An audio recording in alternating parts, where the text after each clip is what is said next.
Good afternoon and welcome to the Sam Lacrosse Show. Happy Monday. About a month and a half ago last month, we commemorated the 24th anniversary of September 11th, 2001, the day that many people have said changed our nation more than perhaps any other since World War II. 9/11 and its effects are still felt every single day in this country. 3,000 people lost their lives that day, leaving an untold number of families and friend groups shattered. Americans across the country finally and horrifyingly felt something they had never felt before: vulnerable. Nothing like this had ever happened before. And the big question on everyone's mind was, what would happen next? And we'd soon find out. Many people believe that it was specifically September 11th, 2001 that changed America forever. But they're wrong.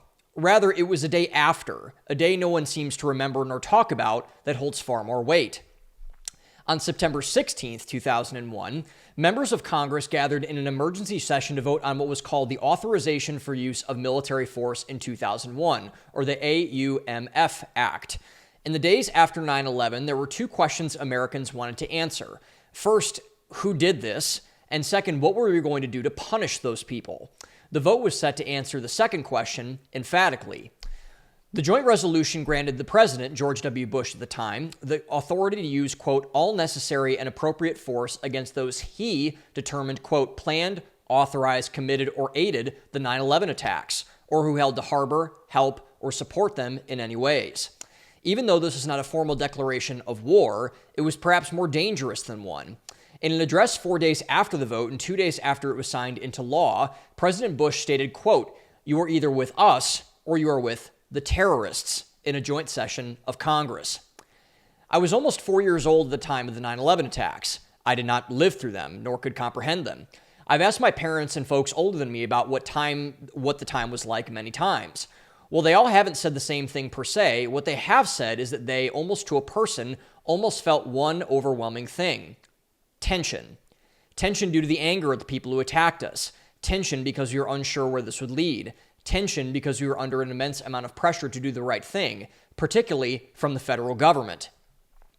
This was particularly so because of the waging of war, even though those who gerrymandered and architected the joint resolution said it wasn't, something it clearly was, by the way, is the worst thing that humans have ever invented. It is an old sin, a carnal sin, an animalistic sin, one that strikes at the very heart of God's design for man. Man was the only creation in God's initial account in Genesis he claimed was, quote, very good, instead of just, quote, good. We are created in God's image, the only created thing that can claim as such. It doesn't matter what your skin color is, your gender, or where you come from. If you are a person, you are the thing that is most precious in the eyes of God. Period. Therefore, the defilement of the greatest of all God's creation, humanity, by ridding the world of it in any form, is an act that is so offensive it should be immediately condemned and shamed in any value-driven society, particularly ones like ours that claims a Christian heritage and origin, which we have. Death should only be acceptable through the natural processes of life. Should we try to prolong life instead of act in defiance towards God, as some of our Silicon Valley tech bros are doing? No, that's just unnatural. But should we accept death prematurely or in unnatural ways, particularly when humans take the power of life into their own hands? Absolutely not. As soon as humans wield that power, when it was only designed to be held by God, it's only a matter of time before humans do what they're engineered by sin to do: corrode and corrupt it. But what's even more unsettling to realize is just how comfortable we have gotten at a societal level with death. The United States has murdered over 65 million babies in the womb since Roe v. Wade, a number on par with the death toll in total of the Second World War. Formerly civilized nations like Canada have passed laws allowing for their own children, including minors and citizens, to euthanize themselves if they wake up on the wrong side of the bed one morning.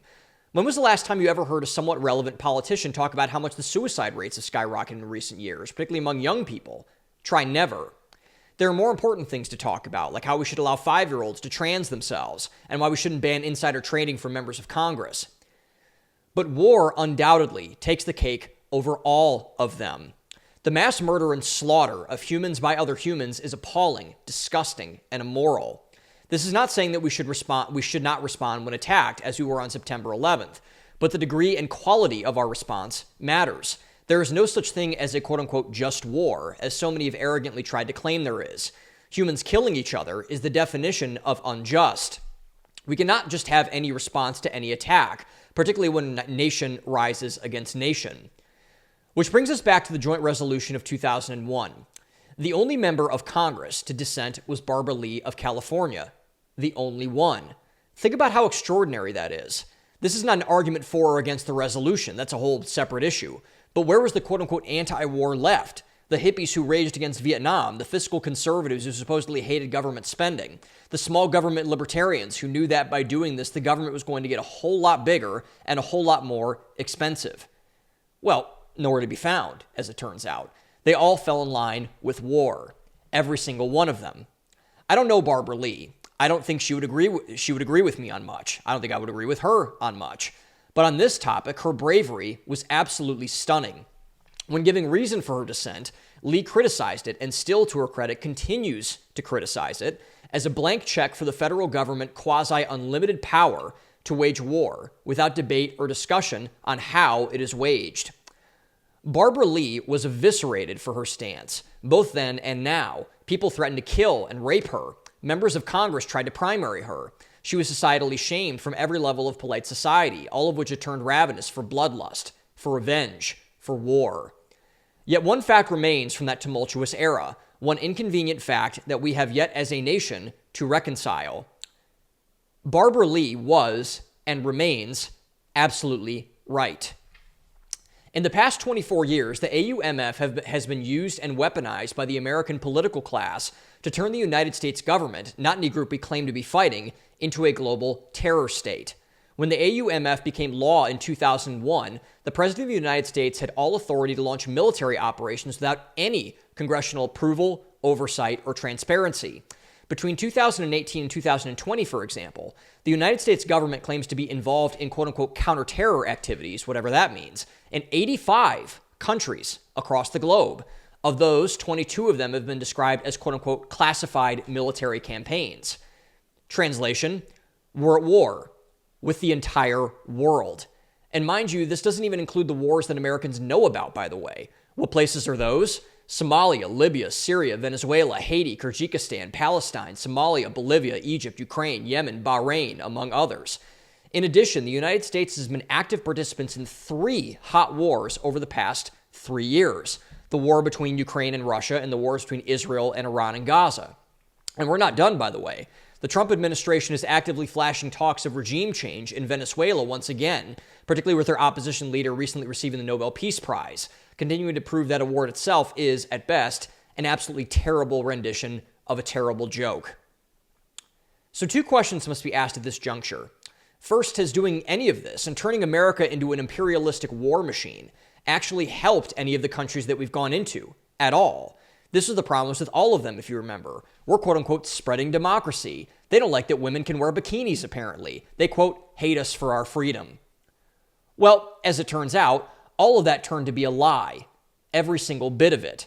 When talking about this on a podcast with J.D. Vance, Tim Dillon described the mentality of the post-9/11 warmongering bonanza as, quote, post-Cold War liberalism. Our recent unipolarity, meaning America being the top dog in all of the world, left us completely unchecked to do whatever we wanted. What we wanted most of the time? To dominate the entire world, to crush any and everybody who thought remotely different than we did. And do that we did. Many people have called George Bush many things: a war criminal, a horrible person, a bad guy. And I don't disagree with any of those things, by the way. The seeds of many of our problems today were started with his presidency. But the greatest sin of George Bush was his naivety. Bush thought that he was the man in charge, that he could fill up his administration with whoever his daddy's advisors told him, and he'd be the man running the show. But how wrong he turned out to be. Because as it turns out, when you let wolves into your home, don't be surprised when they eat you alive from the inside. And that is exactly what happened with George Bush. Dick Cheney, Paul Wolfowitz, Karl Rove, Andy Card, Condoleezza Rice, Donald Rumsfeld, along with outside influence such as Bill Kristol, Robert Kagan, and others, infected the Bush administration with neoconservative poison, turning the federal government into a steamroller that violated Americans' basic rights, blew out our national budget, and turned much of the world against us, still to this day. The primary vehicle they used to do this was the so-called War on Terror, which mostly took place, at least most openly, in the 2 countries I didn't mention earlier, Iraq and Afghanistan. Using the ginned-up rage from September 11th, America launched a war on Afghanistan to defeat the Taliban, and 2 years later, a regime change war in Iraq to topple Saddam Hussein, who had nothing to do with September 11th, and was actually, although an awful person, a stabilizing force in the region. In waging these quote-unquote just wars, we would bring peace, we told others. Following this, and even though it's not talked about at all, the man who upped the ante was Barack Obama. Nearly all of those other regime change wars and covert military operations, quote-unquote, that I mentioned, they're all happening under him, and they all happened under him. Obama's defense and state departments, mostly pushed and run by psychopathic warmonger Hillary Clinton, facilitated the complete dissolution of the order of dozens of nations and the murder of millions. However, unlike his predecessor, Obama had at least the smarts to do it under the guise of darkness and secrecy so that the American people, to him, would never know how horrid his crimes were. The result of all of this? Well, for starters, we obliterated much of the Third World, particularly in the Middle East. The direct actions of the most powerful military in the world, the United States, kicking off an almost non-stop bombing campaign against peoples who had no means to fight it, have been devastating. The untold number of people who have been killed directly as a result of our actions is innumerable and shameful. When any part of the world descends into instability, it gives rise to dictatorships, which is exactly what has happened. For example, in the aftermath of toppling Saddam Hussein in Iraq, there were 1.5 million Christians in the country. Now, there are around 150,000 Christians in the country. The rest of them either killed or fled from Hussein's successor, ISIS. There are open slave markets in Yemen. With the toppling of Bashar al-Assad's government in Syria, more people, especially Christians, are under threat than ever.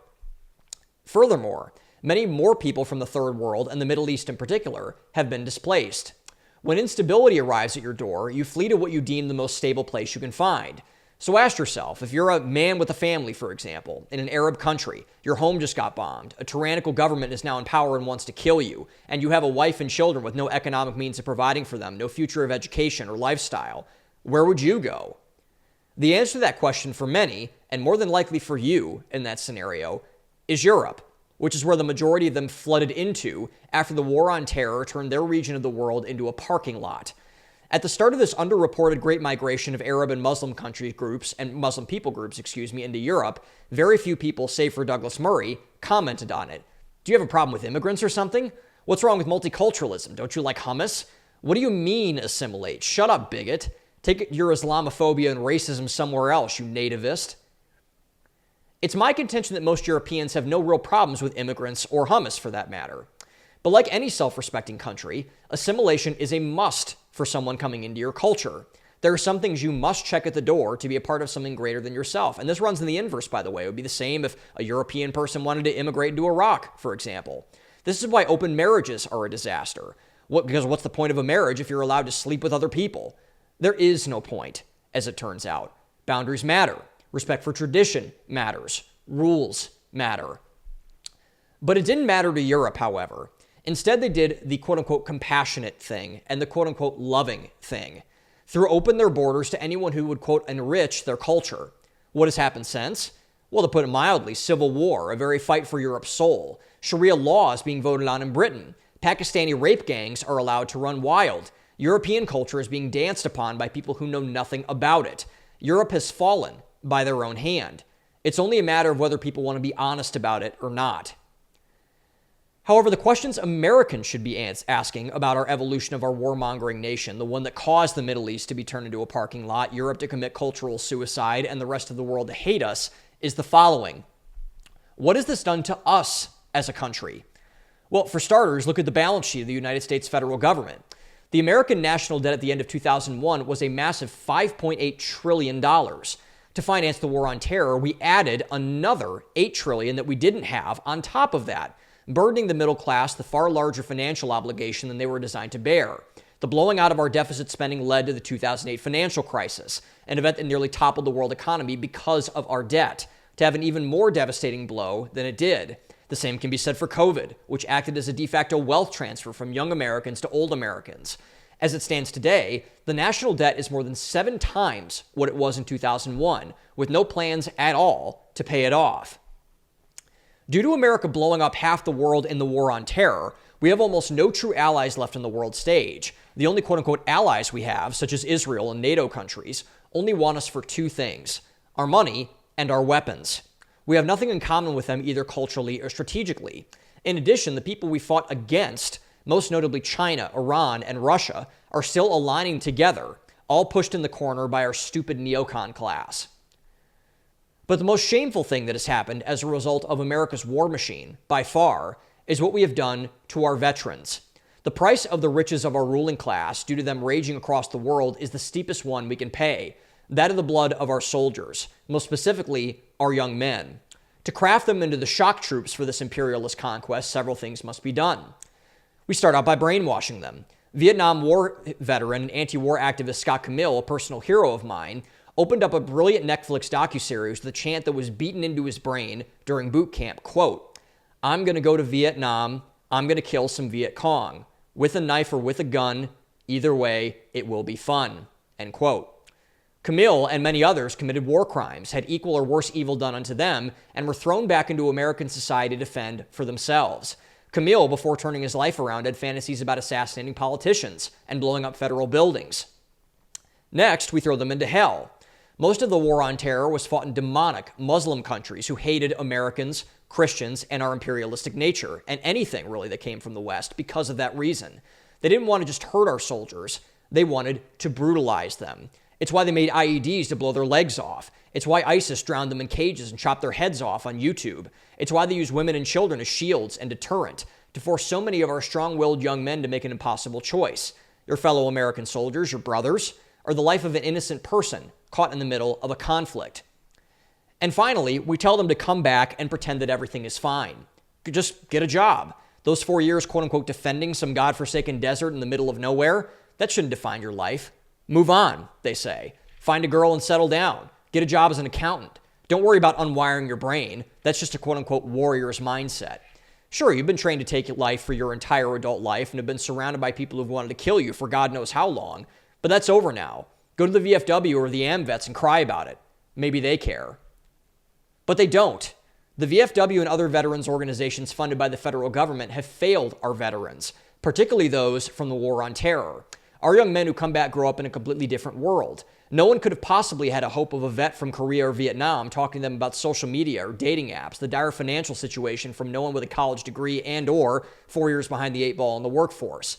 In other words, no hope on any front for so many. Because of this, an average of 17.6 veterans commit suicide every day in this country. They know nothing of the American dream.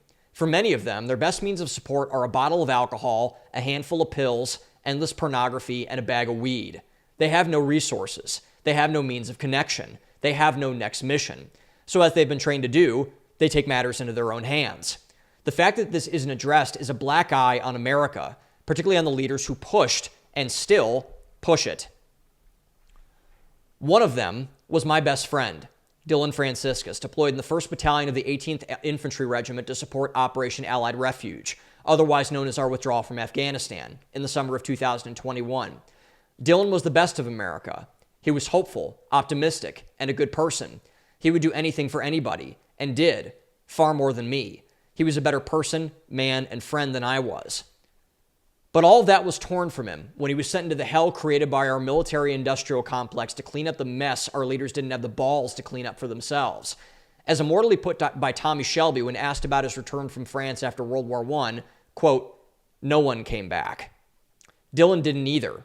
He wasn't the same. He was nihilistic, pessimistic, and maybe the saddest of all, defeated and resigned. That attitude of defeat and resignation led him to end his own life this year on March 23rd, 2025. The last day of my business mastermind I was this close to inviting him to. It's a decision that will haunt me for the rest of my life. There is a saying that says war is hell, and that much is clear, obviously. But to understand why, we must get real with ourselves, with our country, with the decisions that we've made, and what decisions we need to make in the future. I've decided now that the success of my life, as you'll later find out, is directly tied to how many of our veterans live the full life that my friend Dylan deserved. This is the goal of any sensible country, but particularly of our country. But only if we emphasize it, only if we care, only if we make the collective decision that they're worth it.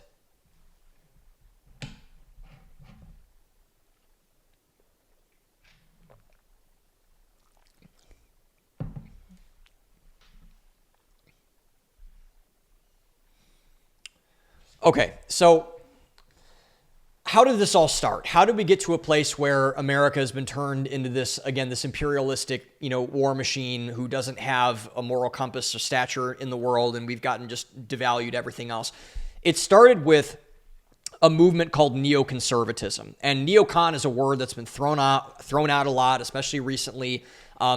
People just kind of throw it out now. No one really knows what it means. But I do think it's important to know what it means, because I do think that people that use the word are people that generally are on the right track with stuff. And there are people that actually understand this. There are a lot of people that are talking about it from a very, wise lens. But there is a lot of, neoconservatism is probably the movement that has polluted our political discourse more than anything else across the world, but particularly when it comes to, again, our imperialism, war, foreign policy, etc., which led to all the devastating effects of our economy, of our veterans killing themselves, of everything else that I talked about.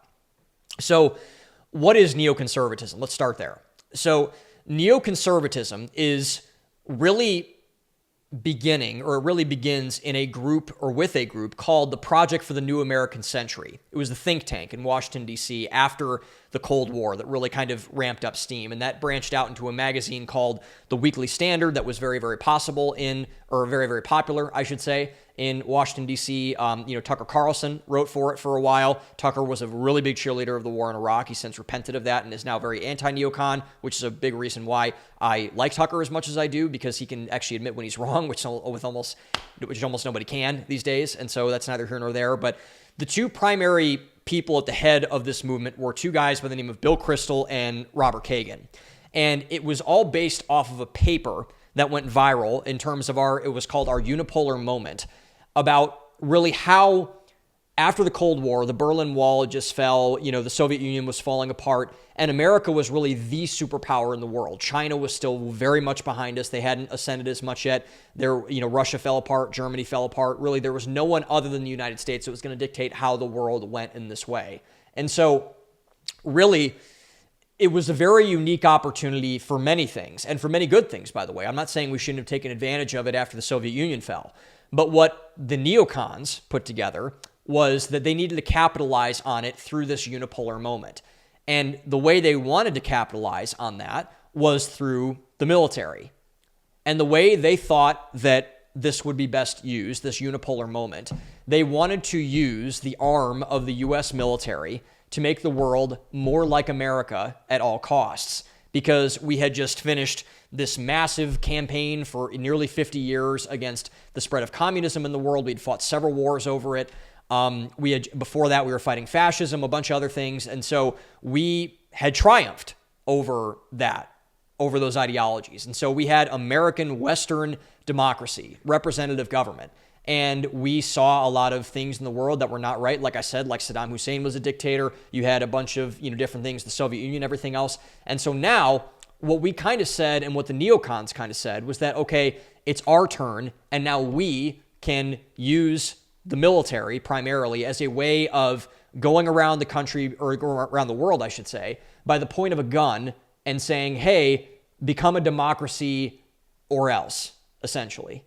And so the way that they did this was, this movement kind of started really, like I said, after the Cold War, after the Soviet Union. They fell in 1991. So really around 1995 was when this really kind of picked up steam. This was during the middle of the Clinton administration, and a lot of them figured that Republicans were going to win back the White House in the next election. And so what they did throughout the entire process, the neocons, meaning the Project for the New American Century types, the Weekly Standard types, was they cozied up to the Bush administration, or the future Bush administration. They really helped to prop up George W. Bush. They really kind of wanted him to win the election, because there was still a lot of remnants of the anti-war left from Vietnam that was still, in the Democrat Party, and that hadn't gotten changed yet. Now the Democrats are the party of war. They're the party of imperializing the West. Like Kamala Harris, if she got into the White House, would have 100% been at war with Iran right now, 100% would have continued ramping up the funding to Ukraine, all that stuff. And so anyway, but Joe Biden did the same thing, by the way, 3 wars under him that got started, etc. But anyways, don't want to get bogged down there. And so they began to really cozy up to George W. Bush. And so they began to fund his campaign. They began to advise him on stuff. And again, George Bush was the son of a president, he kind of like a Nepo baby in the really the most powerful way in the history of the world, really, except for a monarchy in the ancient world, but that's neither here nor there. And so George Bush wins the election in 2000, barely, over Al Gore, and Dick Cheney is his vice president. Dick Cheney is a massive neocon. He funded a lot of the stuff that went on in the war in Iraq. His company supplied everything, and so basically massive conflict of interest there, but that's never talked about. And so the big thing was, and I'm not like a Bush did 9/11 person. I think there's a lot about 9/11 that's not right, and we should look at it. But 9/11, in a way, was a gift to neoconservatism because it gave them an excuse to do what I mentioned earlier, which was to fully sick the power of the military and the federal government on the rest of the world. It gave them an in to do that. And we were still doing things to the CIA. We were still toppling governments back in the 90s, back in the 80s, with, Iran-Contra, a bunch of different things. But now it was just an open invitation to say, hey, this person is, not treating this group correctly. We're going to go send, part of our military, paramilitary CIA force to go topple that government and install, quote unquote, a democracy in that part of the world. And so this really was the major accelerant to infecting the American government with people who wanted to imperialize the world, to go around the world at the point of a gun and say, hey, you're going to do what we say or else, bad things are going to happen to you, essentially, without thinking twice about America's perception around the world and what it would do to our standing. Because if you're wanting to change something, if you are coming with, let's just say you're in conflict with somebody, with your spouse or something, and you basically say, hey, I think that it would be better if we adjusted this or if you did this differently. The big thing is that you ask them and you talk with them. You have dialogue between them. You do not force them to change because you cannot force anyone to change. We all default to our default settings. And the pride and the hubris of the neocons was that they thought that that didn't apply to them. They thought that, people in Afghanistan wanted McDonald's. They thought that they wanted democracy. It turns out in a majority Muslim country, in a country that is built and has been built for thousands of years, as it turns out, on the back of something different than representative government, representative democracy, they're not fond of that idea. But they said, you know what? We don't care, and we are going to basically go ahead and just steamroll everything else, and we're going to shove this down your throat, and you're going to like it, or else, you're a bad person or something. And so that's bad enough as it is. And I think this is a big reason why Donald Trump is as popular as it is. We'll get to him in a second. But the key sin of neoconservatism, other than the fact that they've caused the death of millions of people and they've screwed up our financial system and they've completely destabilized the Middle East and they've thrown the whole world off of, wild different tangents. They've infected the Obama administration, infected the first Trump administration, infected the Bush administration, infected the Biden administration. We have never gotten away from the neocons ever since this whole thing kicked off about 25 years ago. But I think the even worse thing was that the neoconservatism inherently, by definition, neglects America. It neglects America. So think about all those things that we talked about already. And really think about this very deeply in this sense. They completely screwed up our debt. $8 trillion spent on the war on terror didn't get us anywhere. The Taliban still controls Afghanistan. They're still putting women in burqas and they won't let women go to school, and they're killing people. They're killing Christians, a bunch of other different things. It didn't help anything. Europe is now suffering because of this. But I want to talk about America. $8 trillion, screwed up our financial system, shot our economy in the foot, traumatized tens of thousands of young men, including my friend. And it started us on this path of just getting addicted to spending so much money. Dave Smith had a great rant on this on Rogan when he was on a couple months ago last time, that led to the financial crisis in 2008, because the base synopsis of the financial crisis was that the banks and the loan companies, all of whom are helping to finance our national debt, were also financing domestic debt. And we're giving loans, subprime loans, to people that had no income, they couldn't afford a mortgage, and they defaulted on every single one of, or not every single one, but a vast number of mortgages, which therefore sent our financial system going down. How was that fueled? Our massive deficit spending from the war on terror. We got addicted to debt from that and loading and shackling the American taxpayer with financial obligations. And this ramp up of spending, it led to that blow up in 2008, while America at home was crippled from everything. And this is, again, the core sin, in my opinion, of neoconservatism, was that they completely neglected the domestic. They neglected the citizens of America, of this country, at the expense of foreign adventurism, interventionism, a bunch of different things. We're going to be the hero. We're going to be the liberators. We're going to be,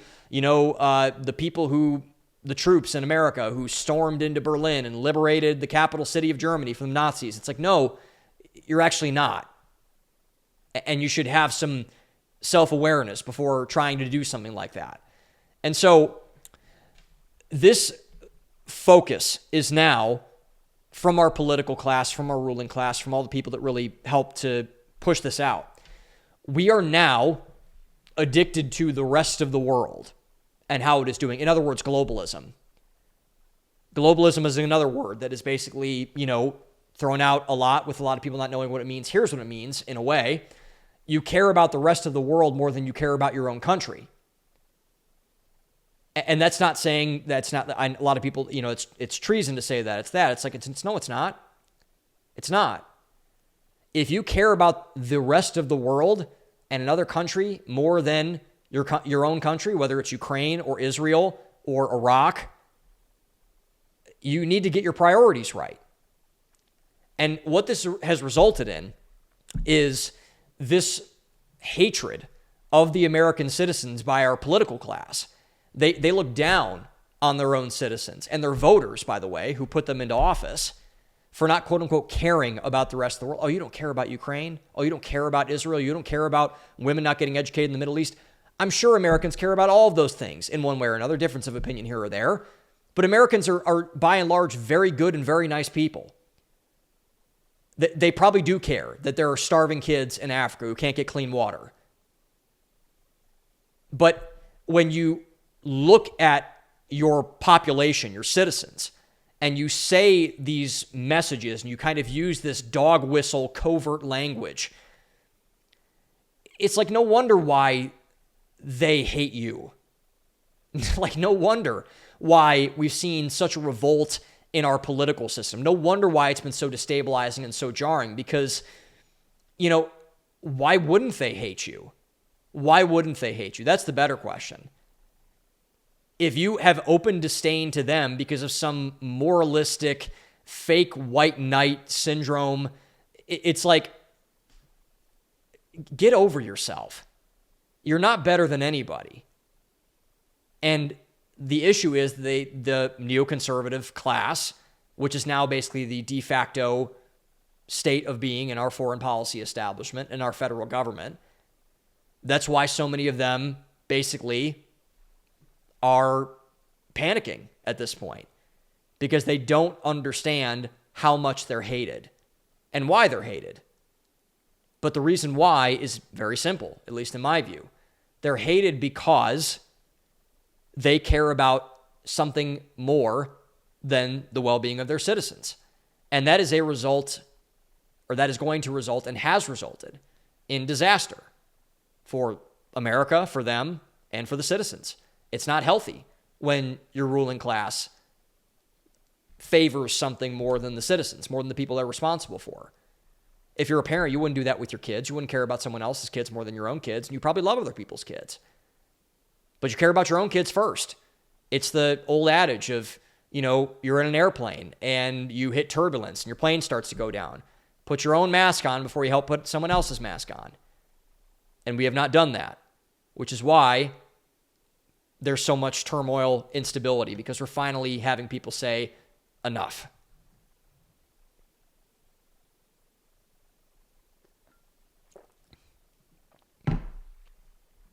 And this same reason is why our elites and our establishment and our neoconservative class, they really hate Donald Trump. There's a lot of excuses as to why people don't like Donald Trump. They don't like his philosophy. They don't like MAGA. They don't like America First. And the reason is many things, to be fair, and Trump has not helped himself in this, area a lot. But the reason that no one talks about is that he is the peace president. He does not like foreign interventionism. He does not like adventurous policy across the world where we're toppling governments and everything else.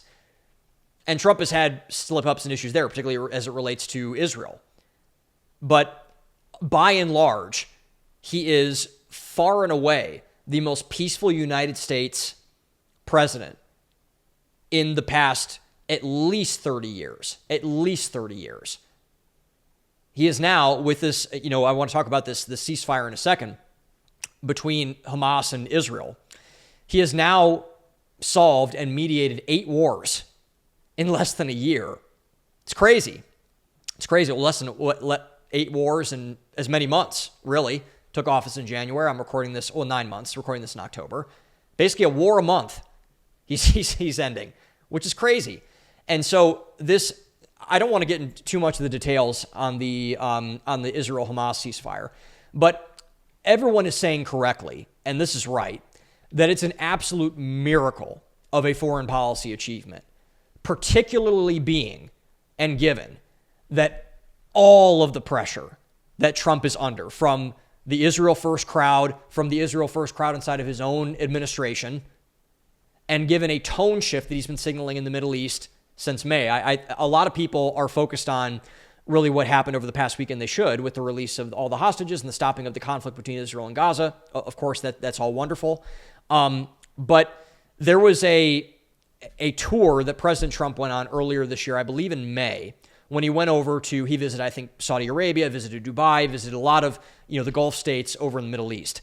And he had this extraordinary speech that he gave at some conference. I forget which country it's in, so forgive me. But he had this, I highly encourage you to look it up, but where he did the one thing that no American leader has ever done, ever, since this whole thing kicked off with neoconservatism infecting the federal government. And that one thing that was so extraordinary and proves that all this stuff about Donald Trump being this egotistic, and he is very egotistical, but like this maniacal whatever person who wants to hurt people and stuff, he apologized. Donald Trump apologized to the Middle East. He said, hey, we did evil onto you with all of these wars, with overthrowing all these governments, with, basically forcing you at the point of a gun to do what we wanted to do. He said, I'm really sorry about that. On behalf of my country, I'm so sorry about that because we really hurt you guys. And he's right, by the way.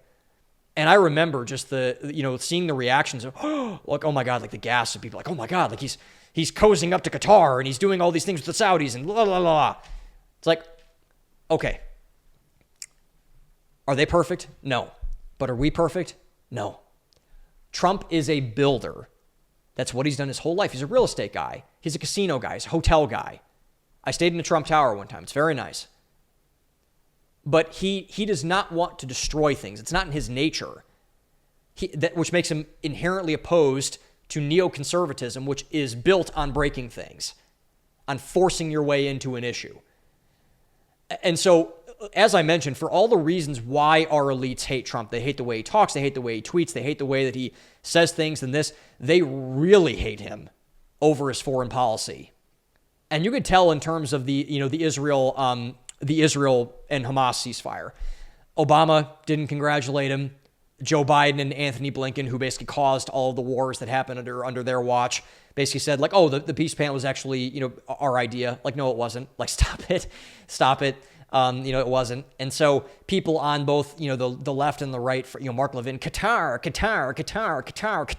all these things about, all the weenies on the left and the right freaking out about this. It's just, it's so strange. It's so genuinely so bizarre that this is even a talking point. And so, and the reason why it's bizarre and the reason why we should really be questioning these people is that, why would you hate someone for stopping bloodshed, for stopping, the genocide that's happening in Gaza, women and children getting blown up and shot by the IDF? And by the way, all of the people in Israel who are very unhappy with what's going on in Gaza that no one talks about either because there's no footage of that.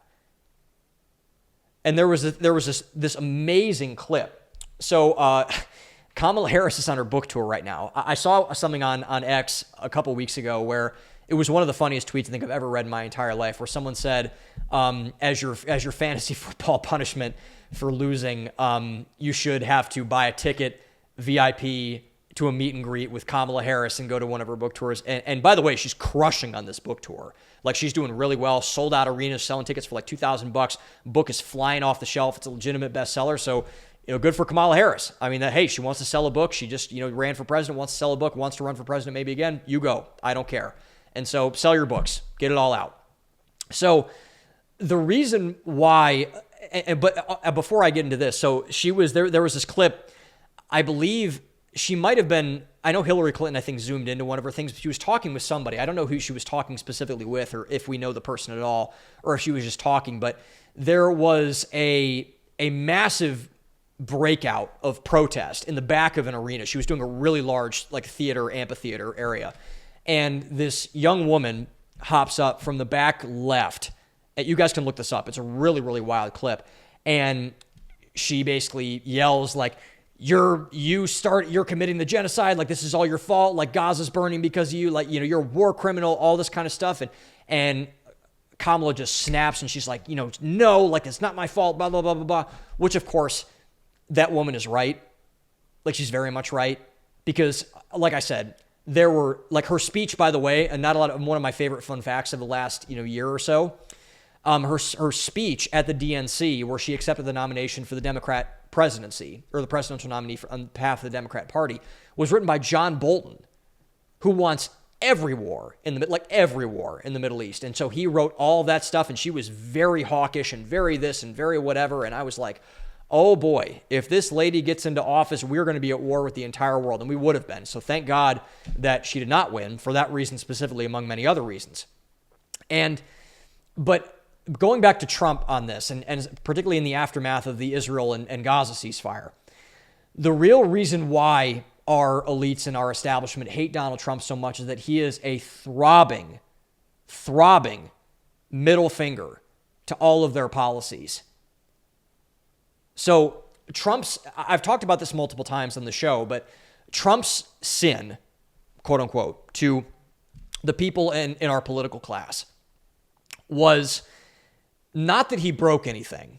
He didn't break American politics. But Ben Shapiro had this, this analogy is still so true to this day.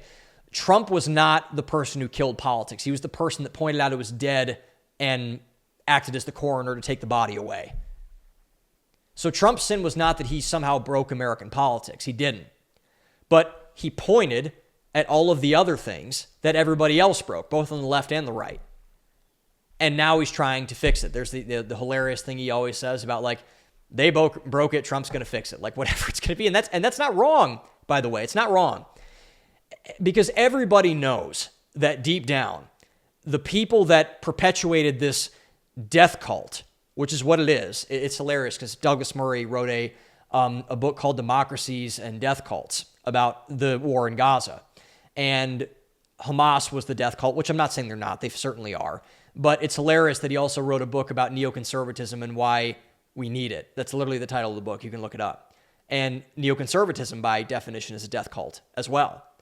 And so everybody knows on this front that the people who perpetuated this, again, this death cult onto the world through American military intervention is evil. They're evil people. Like all the people in the Bush administration that conducted this. They're evil people. All the people in the Obama administration, the Biden administration, the first Trump administration. They're evil people. Evil. And Trump is just the only one, again, with the balls to say it out loud. Why are we funding NATO? The Iraq war was a mistake. How dare you say that? How dare you say that the Iraq war was a mistake? Well, it's like, it was. It was, though. Like, are we not allowed to talk honestly about it? Answer, no. We are not allowed to talk honesty about it.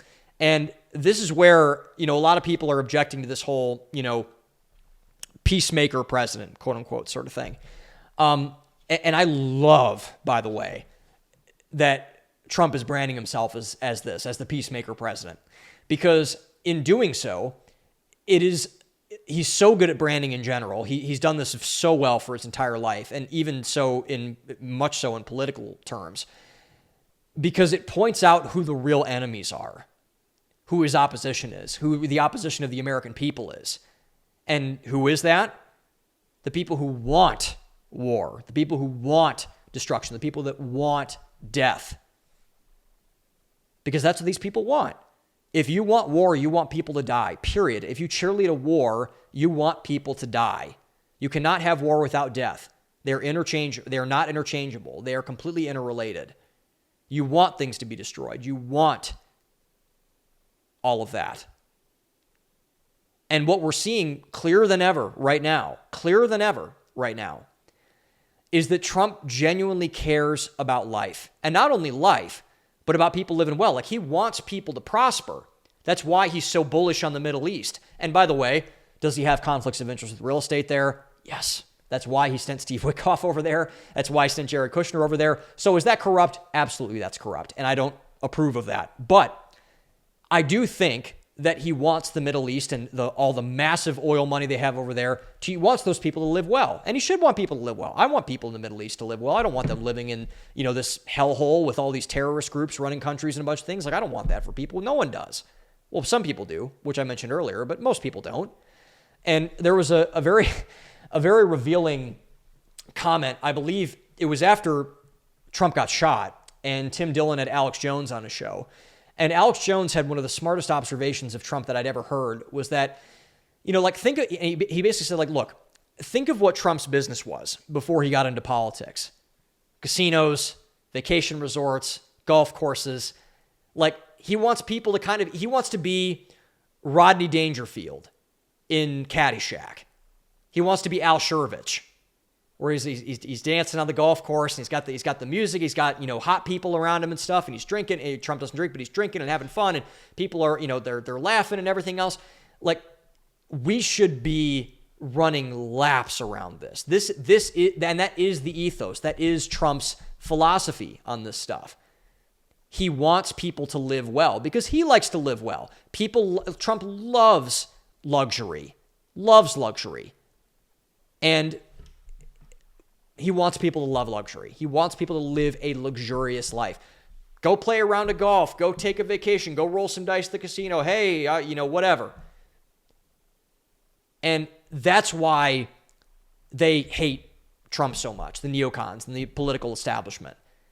Because not only has he pointed out that their philosophy sucks, but he's pointed out that his philosophy is better. Mutual deal-making, art of the deal. Everybody's happy. Everybody's rich. And that's what we should be rooting for. I like when people are prosperous and they can raise their families in a safe environment. And we all should. And it's so refreshing to see that take precedent in center stage. It's a much overdue, very, very long overdue way of conducting business in the government, which is amazing. It's absolutely amazing to see happen in real time.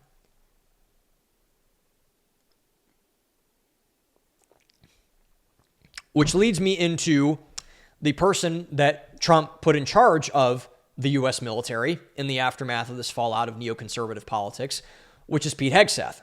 So Pete Hegseth has been very controversial ever since Donald Trump nominated him at I believe the end of last year. And so no one, I don't believe, except for the nomination of Bobby Kennedy to run HHS, has been more controversial in the American government than Pete Hegseth. Like, I don't think Tulsi or Kash Patel has faced the amount of scrutiny that Bobby and particularly Pete have had. And I think the focus on Pete's nomination is very, very interesting. In his kind of tenure as now the Secretary of War, not the Secretary of Defense anymore, Secretary of War, going back to the original name, which we should. Not because we want war, because defense, quote unquote, that's not what the military's for. It's a war machine, and we should call it that. We should just be honest to call it that. But, Pete has been, like I said, under fire since he got nominated. He almost didn't get nominated. Vance had to come down and cast the tie-breaking vote, everything like that. But there was this video, I believe this is 2 weekends ago. So Saturdays are my Sabbath. And so I basically spend the entire day depending on the season, watching mixed martial arts and college football. I love it. It's the best. And so I didn't watch this game in particular, but Navy was playing Air Force, I think. And so the military academies clashing. It's a big deal. There's a lot of pageantry. I love it. Americans love it. It's a really, really big deal. And so Pete Hegseth goes to the game. He heads over there. I believe he takes some of his top brass over at the Pentagon with him, and he goes over to the game and he, talks to the troops and makes the rounds. And Pete's been doing this a lot in terms of like, he's making rounds on all the bases. He's doing the Pete and Bobby challenge, and he's doing all these things and talking with troops and working out and talking with them and shaking hands and kissing babies and all that kind of stuff. And in the locker room, there was a video that went uber viral after the Navy game. I believe Navy won over Air Force. And Pete goes in the locker room with all the troops, and he's pumping his fist and he's yelling and he's like, yeah, because he played receiver at Princeton. So Pete was a college football player, and so he goes in there. He's like, yeah, like total Giga Chad, like rah, all this kind of stuff. So many people have had, and I think that the biggest thing this signifies is many people have had to eat a lot of crow about Pete Hegseth, because Pete Hegseth is doing a fantastic job. The troops love him. They love him, which is it's clear wherever he goes. They cannot get enough of Pete Hegseth. They love working for the guy. He seems like a great boss from what everything is said about him. And people in our chattering class are like, he's this, he's that, signal chat, whatever. But you cannot deny the reception that guy gets when he goes to the academies, when he goes on bases, whatever. People love Pete Hegseth. And when you look at all of the unimpressive people he has succeeded, Lloyd Austin and Mark Milley and all these old, fat, detached people, Pete sticks out like a sore thumb in the best way possible, and it's awesome. Like I think that, I don't know if I got a chance to talk to Dylan before he died about what he thought about Pete Hegseth, but I'll tell you this, Dylan would have loved serving under Pete Hegseth. He would have loved Pete Hegseth. And there's a reason why a lot of people love Pete. And the reason why is because he leads not from the top down, like the military has from the longest time, but he's leading from the bottom up. And there's this awesome story that happened very early into Trump's first term, where he was getting briefed on something in the Middle East. I think it might have been ISIS, might have been something else. But he had a bunch of top generals inside of his office, and they were going to give him a synopsis of something that was going on. And Trump kicked them out of the Oval Office and said, hey, well, why am I talking to you? I want to talk to people who are actually there. I want to talk to the guys who are actually on the ground. Like, give me some soldiers. Give me some guys who have boots on the ground and have seen this conflict to talk to. And that was very offensive to the top military brass. And by the way, that's the right approach. My dad always said this very wise thing. My dad's an engineer by trade. He wouldn't talk to the managers at a firm when he was looking over some things. He'd go down and talk to the people that are on the floor, that are on the CNC machines, that are making the parts, that are organizing things. Hey, how is this going? What would you change here? Get to the Gemba is what my dad said. I believe it's a saying from engineering or something, but that's what he called it. I'm going to butcher that, so sorry, Dad. But that's the same thing that Trump wanted to do, and they hated him for it. And the reason why they hate Pete, one of the reasons why they hate Pete, is he's doing the exact same thing. And so this was no more apparent than the speech he gave a couple weeks ago, where he gathered all of the military leaders at Quantico, and he just dressed them down. Like we're fat, we're out of shape, we're unimpressive, no more beards, blah, blah, blah, blah, blah, this, that, whatever. And I was like, yes, like you go, Pete Hegseth, because the elevation of, and by the way, I'm on the board for a military charity. Like I love our military, but at the expense of the people we actually send to do the fighting and the great inflation of our military top leadership. We had 7 generals when we won World War II. We have like 1 million of them now. And so it's a top-down, warrior first, as Pete likes to say, approach to the United States military, and it's working. It's working.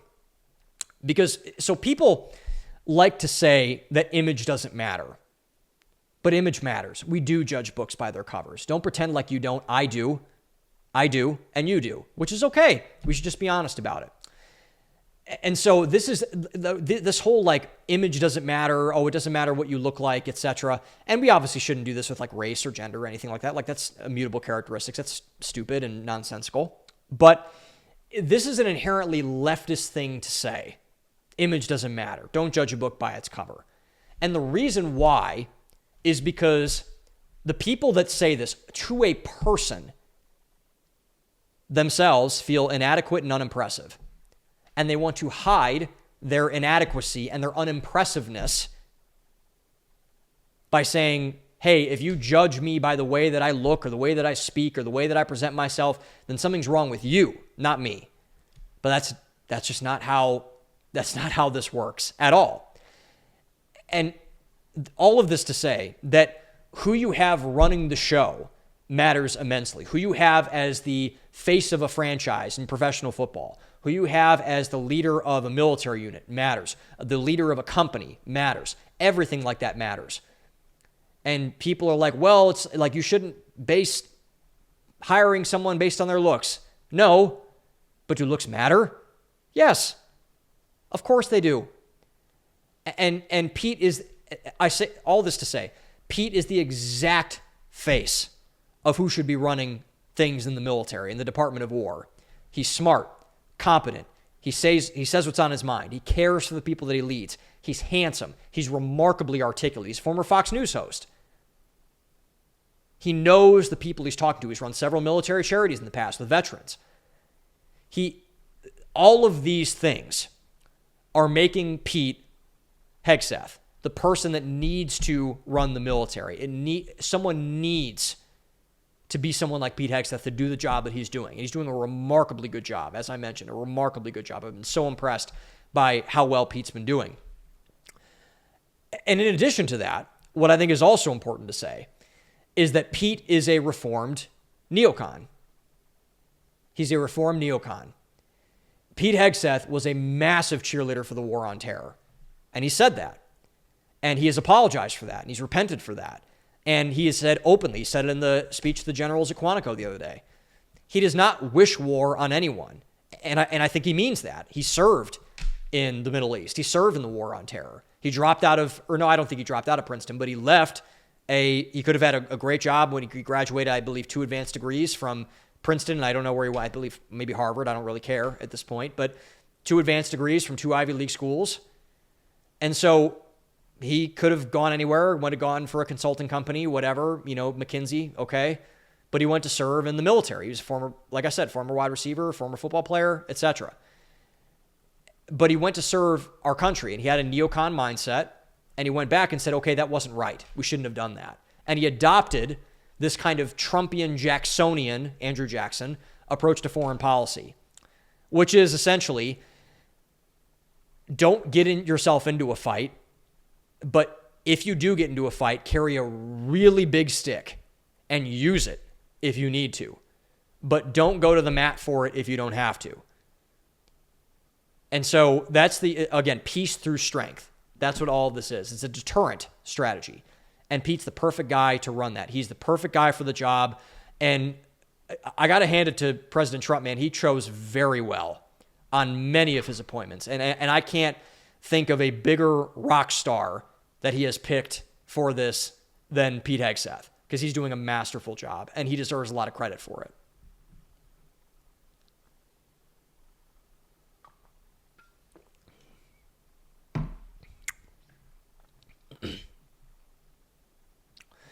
So leadership matters in any and all circumstances, because leadership is the number one prerequisite of either success or failure in anything, of a family, of a military unit, of a marriage, of a company.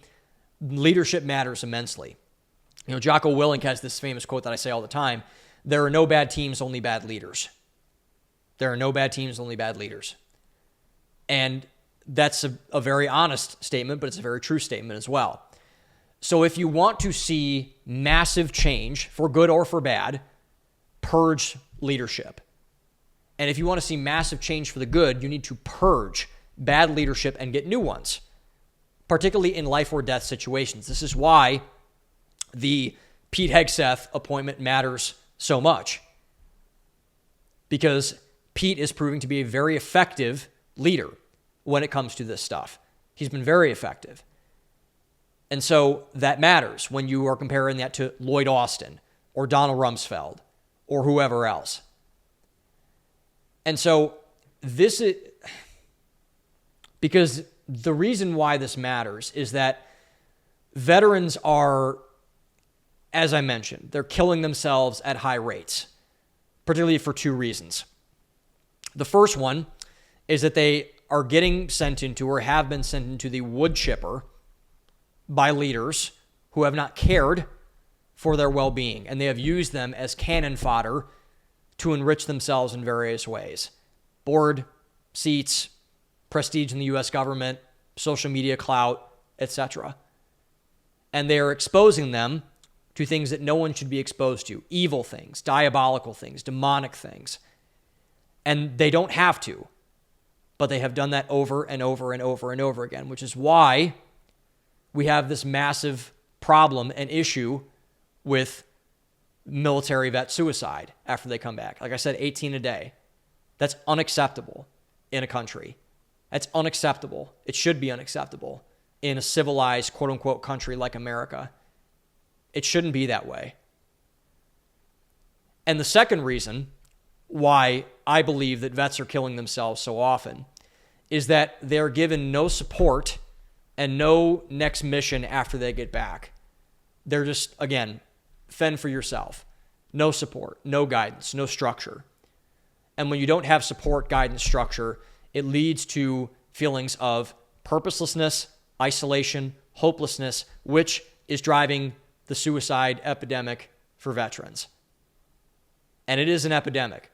I remember every single time I talked to Dylan, he would bring up most of the time at least one guy he knew that had just committed suicide, either in his unit or a guy he knew over when he was downrange, whatever. And I didn't understand how real of a problem it was until Dylan started bringing it up. And obviously what drove it home was when it happened to Dylan himself. And I had no idea, and no one had any idea, I don't think, unless you're in it. But now I am in it because my best friend got killed by that. And that is unacceptable that we're allowing that to happen. So what we have done, me and my other colleagues over at this charity I'm about to tell you about, is organize a group of people who care about this cause, about veteran suicide, about veteran hopelessness, about taking care of our veterans and putting them on a proper path, because vets are incredible people.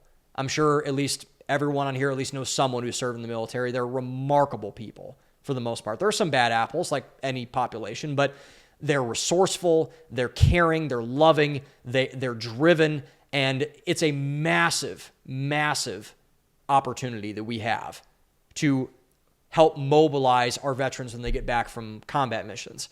And so to do that, we, my colleagues and I, have come up with an organization. It should be said that Lee and Angie Franciscus, Dylan's parents, have been massive leaders in terms of getting this organization stood up.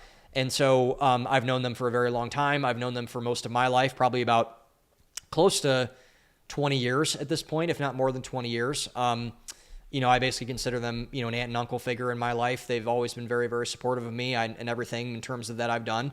And so, they wanted to set up something to help veterans. And what they set up was our organization that I'm proud to be a board member of, called Dylan's Place. And so our mission is that we help veterans find their next mission by providing a conduit of replacing veteran support from VFW, the AMVETS, et cetera, with a better alternative, which is going to be Dylan's Place, so we can help reintegrate these remarkable people back into society. Jobs, mentorship, placements, apprenticeships, support, community, bunch of different things. Because it was so funny because, Dylan would call me all the time, and, he'd be calling me mostly from a very long drive he was on, because he had a lot of buddies in the Marines that lived not where he lived. We both lived in Northeast Ohio. He went back to Northeast Ohio after he got out of the service. And he's like, yeah, I'm in Tennessee. I'm in Boston. I'm in Michigan. I'm in South Carolina. I'm like, dude, like, why are you driving all over the place? Like, oh, I want to see a buddy. So Dylan lost a lot of that fellowship after he left the Marines. And many people do. Many military veterans do after this happens. And so this is the thing that Dylan struggled with the most, which was a large factor in the decision he made to end his own life earlier this year. And we have come to the conclusion that that is what is really driving a lot of veterans to kill themselves and to commit suicide. And we are trying to fix that. And we need your help in fixing that. So our annual fundraiser, our first fundraiser that we're doing, it's going to be an annual thing, is happening in roughly 2 weeks from when this episode comes out. It's going to be on November 9th. It's going to be on Sunday. And it's going to be a 5K and a half Murph. So if you guys don't know what a Murph is, if you've seen Lone Survivor, see Lone Survivor. Michael Murphy, who was played by Taylor Kitsch in that movie, would always do a workout where he would do a weighted vest, mile run, 100 pull-ups, 200 push-ups, 300 body squats, another mile run, try to do it under 45 minutes. And we're doing a half of those because that was one of Dylan's favorite workouts. He do it all the time. I do it all the time as well. It's a great workout. And we're also doing a 5K along with it, back up in Northeast Ohio. And we've been really ramping up attention for it over the time. We have basically a lot of donors from very, the Franciscuses are very connected in the local business community up there. I've spread the word to a lot of people as well through my socials. As mentioned, I'm a spokesperson for this organization, and we're making great headway at this point. We have over 130 people signed up by the timing of this recording, which is remarkable. And we need your help. If you are believing that this is an issue, if you are wanting to stop all of the destructive things that are happening to our veterans, that is happening to our country because of what's happening to our veterans, I highly recommend, if you're in the area, if you're in Northeast Ohio, if you're seeing this, if you know me in any way, sign up, join. It'll be a lot of fun. I'll be there. I'm flying out on Friday morning of that weekend. I'll be there throughout the entire time. And I'm on the board. I can vouch for every single person that's on the board. I've gotten to know them over the last really 4 to 5 months that we've been having this thing get, stood up.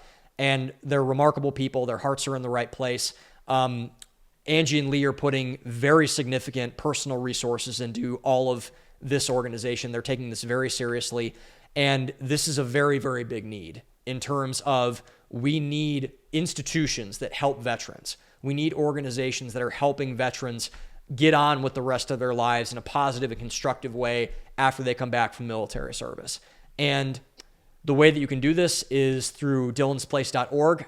That's a very, probably the easiest way to get everything. You can sign up there for the Murph, for the 5K if you'd like to. You can donate there as well. And again, I think that this is a very, very important thing that we are trying to do and that we will do. This will be accomplished. I have full confidence in our team. And we need to help the people that help our society the most, which are the people that put their lives on the line for this country, for our freedoms, for everything that we love and hold dear inside of America.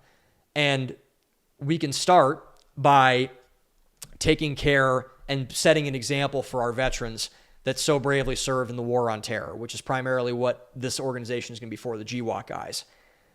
And there's a lot of people that need help. And there's a lot of people that are not getting that help, which is why 18 vets are committing suicide every single day, most of them from the GWOT wars. So our job is to help stem that and put a stop to that. And we need your help to do that. So again, November 9th, 5K, half Murph. Come, join. I'll be doing both. I'm not a good runner, but I'm going to run as hard as I can. I'm going to do my Murph as hard as I can. And dylansplace.org if you want to donate and help veterans find their next mission. So I'm on the board. Reach out to me personally at RealSamLax. All my handles on social media. For those who have my email, have my phone number, it's all there. So I would highly recommend that you guys donate to that cause because it's a very, very important one. And it's one that you can feel good about yourself for donating to. So please, if you're feeling compelled or if you're feeling desiring to, donate. You will not regret it. Thank you all for watching. Own the day, open your mind, and I will see you guys next week.